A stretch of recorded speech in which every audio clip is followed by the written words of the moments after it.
You are 28 years old. You have $47,000 saved. The apartment lease is up in 30 days. This is the moment everything splits. Not because rent and ownership are different, because the decision you make in the next 2 weeks will compound for the next 30 years in directions you can't see yet. Both paths feel reasonable. Both feel like the right choice depending on who you ask. Neither one will feel right a decade from now. You're going to pick one anyway. Path A, the renter, age 28. You walk into the apartment complex on a Tuesday. 3 bedrooms, rooftop access, new construction, $2,100 a month. The space is generous. The neighborhood is exactly where you want to be. Your friends live 3 blocks north. Your office is a 15-minute commute. Everything about it fits. The lease is 2 years. The landlord requires first month, last month, and a security deposit. You write 3 checks totaling $6,300. The balance in your savings account becomes $40,700. You do not think about what that means yet. You sign the lease. You move in on a Friday. You buy furniture. $3,800 on a sectional, a dining table, a bed frame. Things that make the space feel like yours. The balance becomes $36,900. You tell yourself this is home. You tell yourself this is the life you wanted. You're right. The apartment is exactly what you wanted. That's the problem. Within 6 months, you have filled it with the rest of it. A stand mixer you use twice. Throw pillows for the couch. Decor that costs $400 and serves no function except to make the space feel intentional. By month 8, you've spent an additional $2,100 on things your apartment made you want. The balance is $34,800. You do not notice this as a loss. You notice it as life. This is what adults do. This is what people with their lives together do. They fill the space they have. Path B, the owner, age 28. You walk into a house listed at $285,000. 3 bedrooms, a backyard, a neighborhood 15 minutes from the office. It's older. The inspection report flags 3 things, all fixable. You make an offer at $272,000. It's accepted. The down payment is 15%, $40,800. Your savings account becomes $6,200. The closing costs are $8,400. You finance them into the mortgage. Your monthly payment is $1,847. Taxes and insurance add $340. Total monthly cost $2,187. Slightly more than the apartment, but you own the asset. You close on a Thursday. You own the house. You do not buy furniture immediately. The house is smaller than the apartment. The rooms are older. The kitchen is from 1987. You tell yourself you'll upgrade things gradually. You do, slowly. A new kitchen faucet, $280. The roof needs work in 3 years. You start setting aside $200 a month. The second bedroom needs paint. You do it yourself on a weekend. The backyard needs work. You hire someone once. $400. The balance in your savings account stays low. You are building the house, not filling it. Path A,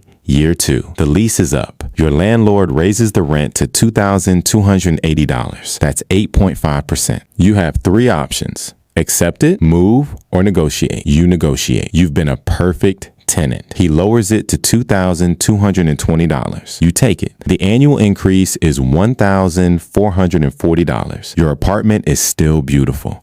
Your friends still live nearby. Your commute is still 15 minutes. Everything is exactly the same except the cost. You have started to feel the weight of it. Not in crisis, just in the background. The apartment takes 28% of your income now. You remember reading somewhere that housing should be 25% of your income. You are $600 a month over that threshold. You tell yourself it's fine. It's a nice apartment. You deserve it. This is the logic that will cost you everything.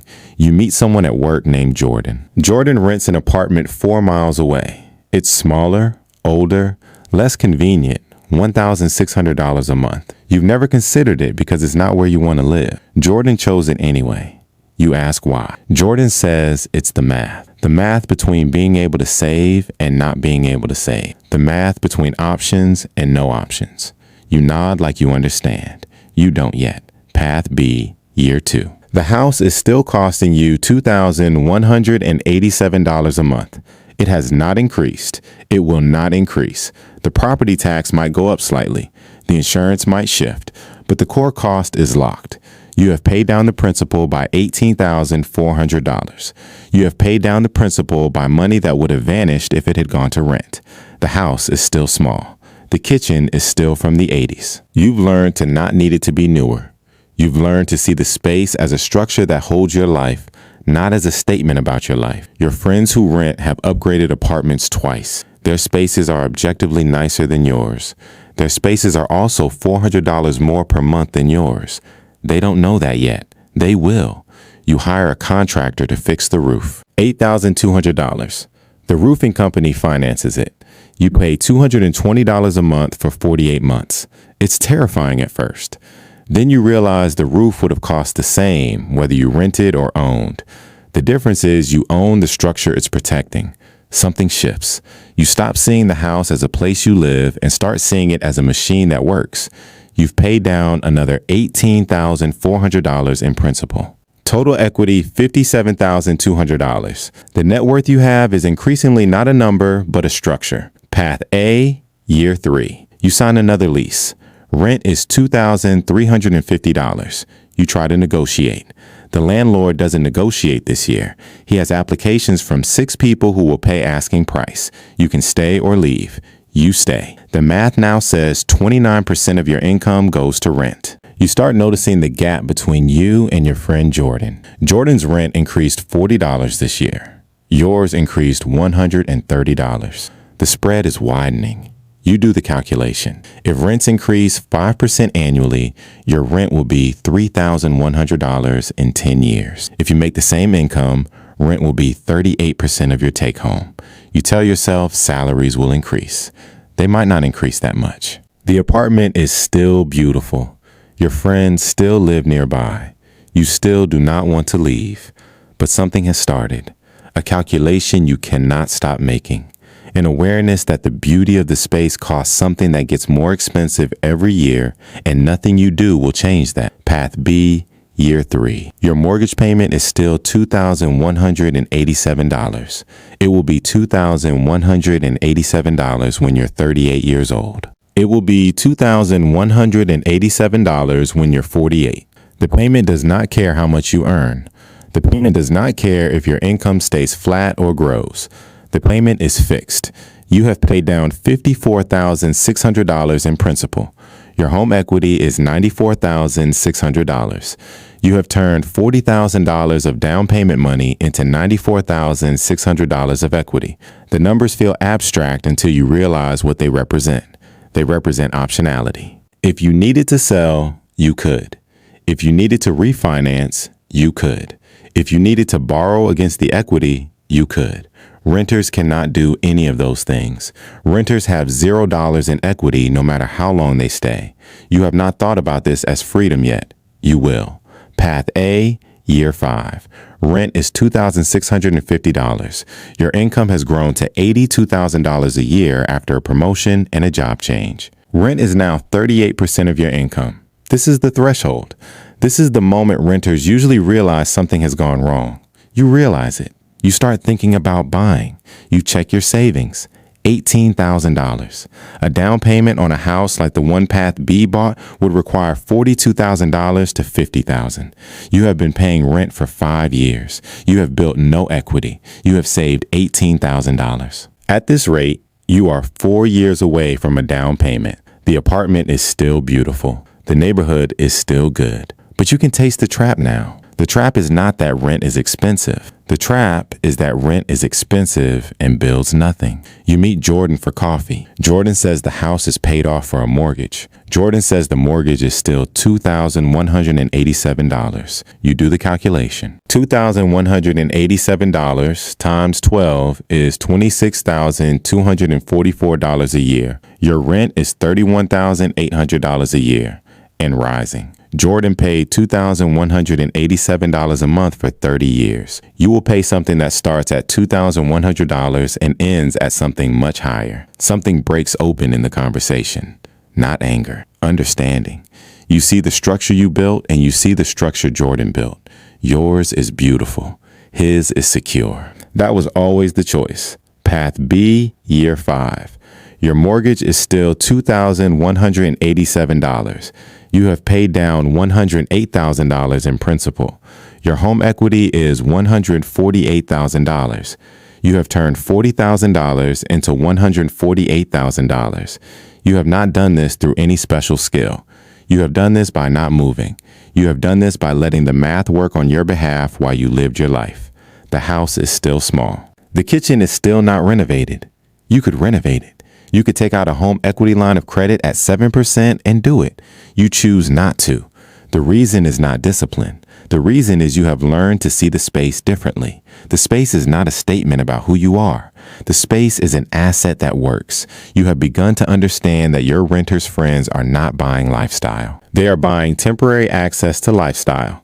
Every 12 to 24 months, the lease ends and the price resets. Your mortgage does not reset. Your mortgage is locked. You are now at the point where you have paid more in principal than you paid down payment. Everything from here forward is pure extraction. The machine is working. Path A, year 8. You have finally saved enough for a down payment. You have $53,000. You find a house. It is less nice than the apartment you left. It is older. It is in a neighborhood that is less convenient. It costs $285,000, which is exactly what the house in Path B's timeline cost. You put down 20%, $57,000. Wait, you have $53,000. You put down 18.6%. You get a slightly worse rate. Your mortgage is $1,950 a month. Taxes and insurance, $380. Total, $2,330. Your rent for the apartment you are leaving is $2,920. You close on the house. You are 36 years old. You have just bought the same house that Path B bought when they were 28. Path B has already been living in this house for 8 years. Path B owns $198,000 of it. You own 18.6%. The payment is slightly lower, but the timeline is not. You have 30 years of mortgage ahead. Path B has 22 years remaining. When you finish paying, Path B will have already owned the house outright for 8 years. You do the math. You close the laptop. You do not tell anyone about it for a week. Path B, year 8. Your mortgage is still $2,187. You have paid down $162,000 in principal. Your home equity is $202,000. You have lived in this house for 8 years. The house has appreciated 18%. The purchase price was $272,000. It is now worth $321,000. You have built $202,000 in equity. You have watched the neighborhood grow. You watched the office park expand. You watched the highway exit improve. You did nothing. The neighborhood did it. The value increased while you slept. You could sell the house today and walk away with $127,000 in cash. You don't. You have 22 years remaining on the mortgage. At that point, you will own the house free and clear. Your rent was $2,187 for 30 years. It will become $0. Your renters' friends are now paying $3,200 a month for apartments that are smaller than the house you bought at 28. They have paid more per month for 8 years and own nothing. That gap is permanent now. That gap cannot close. Path A, year 10. You have been a homeowner for 2 years. The mortgage is still $2,330. You are now 38 years old. You will be 68 when you pay it off. You have paid down $18,000 in principal. Your friend Jordan is still renting. Jordan is 38. Jordan's rent is $3,340. Jordan has paid approximately $346,000 in rent over 10 years. You have paid approximately $346,000 in mortgage payments. The difference is that $198,000 of your payments became equity. Jordan's rent bought nothing. It bought time in a space that was never theirs. The calculation changes everything. You look at the house.